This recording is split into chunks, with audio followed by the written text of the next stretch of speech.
Hello, you are watching Studio Expansion TV, bringing you more passion, more profits, and more purpose to your studio.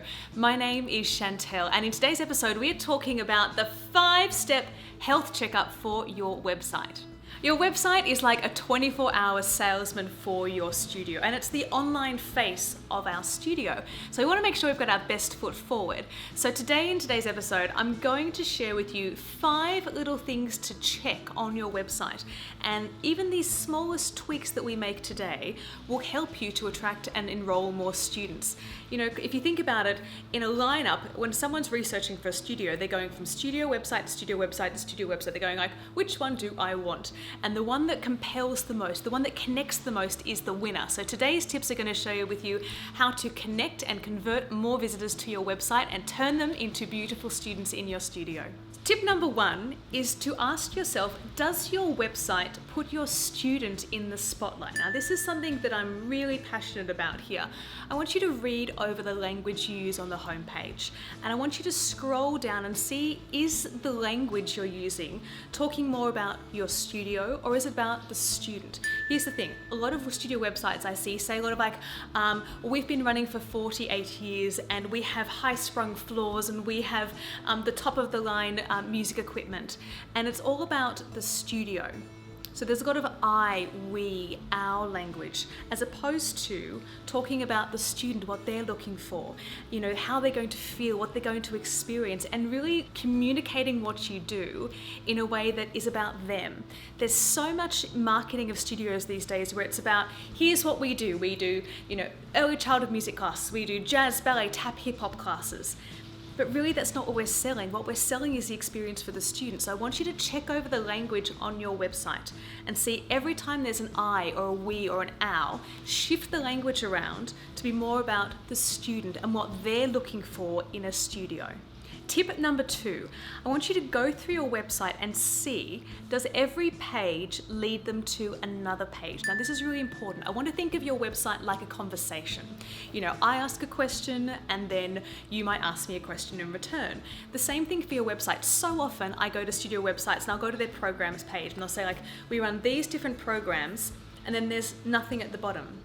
If you think of your website like a bit of a navigational maze, we want to be saying like, go here, and then once you've got, oh, would you be interested in learning more about this? And then keep them on your website as long as possible.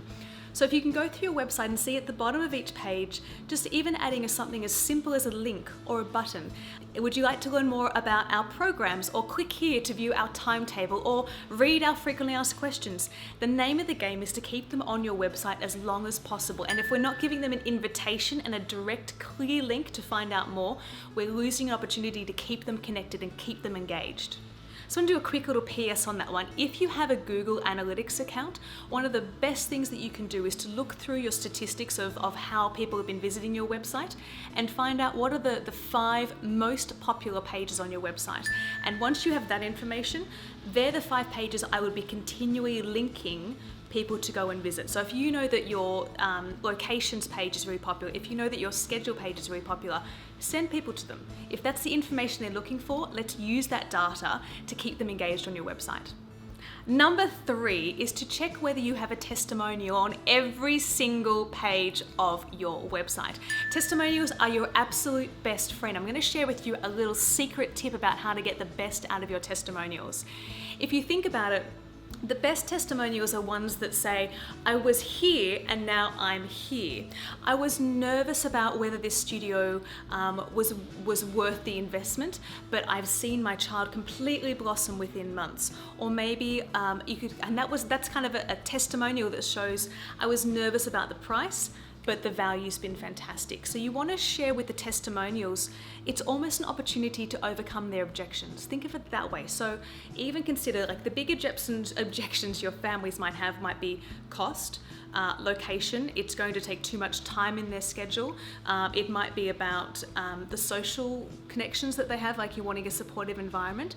So if you know what the big objections are to why a student may not come to your studio, see if you can encourage testimonials testimonials from your families that overcome them. So for example, another one might be, I've been to other studios where it was all about the performance, but here at Chantel's dance studio, it was all about making us feel warm and connected and supported in the environment.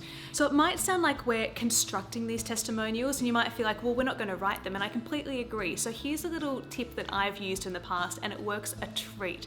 What you do is, if you can think of the biggest objections that your families might have to come into your studio, list them out, and then kind of craft a few little sentences that kind of would be a testimonial sounding that counter the objection.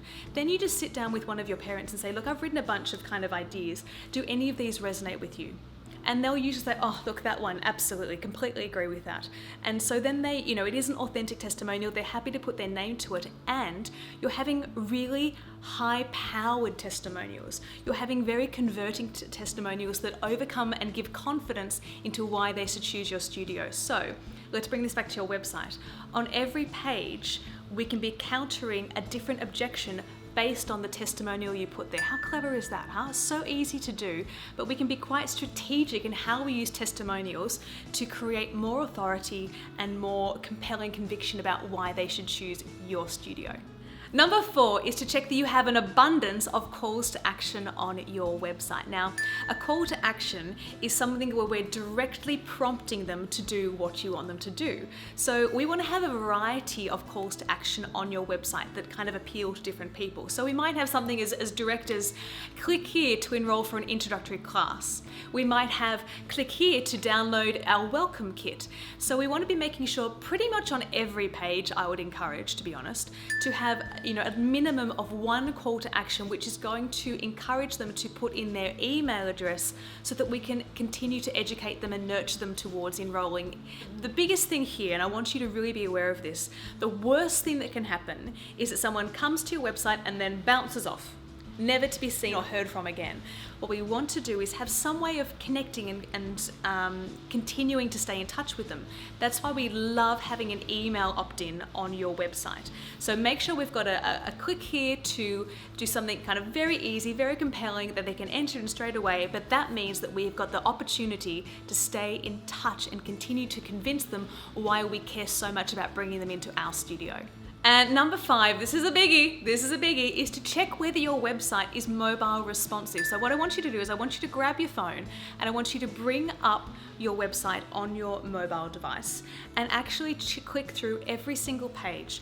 Sometimes if you're finding that you've got to kind of zoom in or kind of like, go in kind of or scroll across to get through the text, what you'll find is that it's not a great user experience. People will be annoyed, and I'm sure if you actually go into your data, you'll find that most of the traffic coming to your website is coming via phone. So if we're not kind of creating the experience that's easy, they'll be annoyed and they'll bounce off your website, which is not what we want. The other reason why this is incredibly important is that Google has recently announced that they're penalizing websites that don't have mobile responsive design.